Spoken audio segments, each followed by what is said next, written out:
Step 4, organize your shipping process. Shipping management is the last touch that you're going to have, but the care you take at this point dictates your return prevention.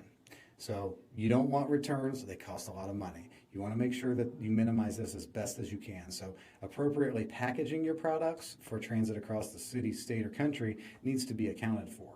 Over packaging is just as bad as under packaging. It's going to cost you too much money, but under packaging is the worst because it's going to get smashed on the way out and then it's a total loss.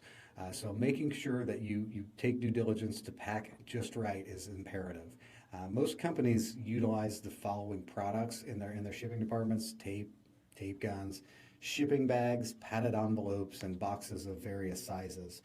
Many items are packed for shipping and they don't need to be reboxed, but putting them in a bag, professionally packing them, it goes a long way and it will help prevent damage.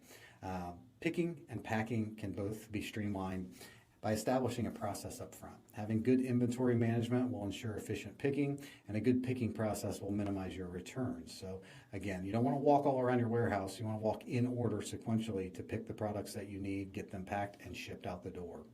The shipping process is very important to your bottom line. Getting your rates as low as possible is critical to your profitability. Each e-commerce platform will offer lower than market pricing, but there are a lot of different software solutions that can save you even more. ShipStation's one, Shippo, Shopify, they all offer plans worth your consideration and will get you bulk pricing to save you even more than going direct through an e-commerce channel, and especially going direct through the carrier. Most of these shipping softwares will integrate to your e-commerce platforms and allow you to create daily pick lists of items that have sold, hopefully in sequence and in order, so that you're picking from left to right, front to back, right to left. However you establish that is going to pay dividends in time savings.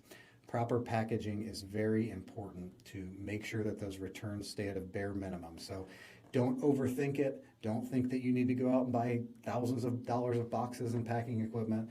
Start with a tape gun, start with packing bags, shipping bags. You can find these things all over the internet, and then find a couple different boxes to suit your needs. Cutting down boxes is very important to save on shipping. The bigger the box, the more expensive it is. The heavier the box, the more expensive it is.